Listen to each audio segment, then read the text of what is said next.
Hi ate, anong pangalan mo? Hi, ako si Meryl Ann Cruz. So, interview lang namin kayo tungkol sa isang modern-day Filipino hero. So, who is your modern-day Filipino hero and why?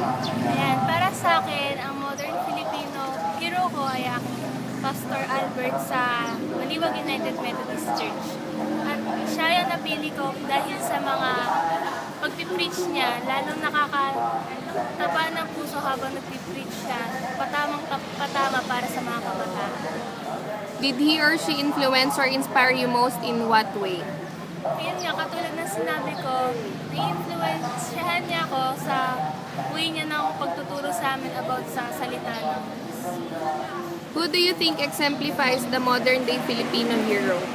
Ayun, si Pastor Albert na nakakatulong siya lalo sa amin para maging kuha ng kabataan para sa bayan. Last question, what should our modern-day Filipino heroes focus to help save our nation? Para sa akin, ang dapat ng isang hero ay unang-una maka-Diyos para makatulong sa atin. Thank you.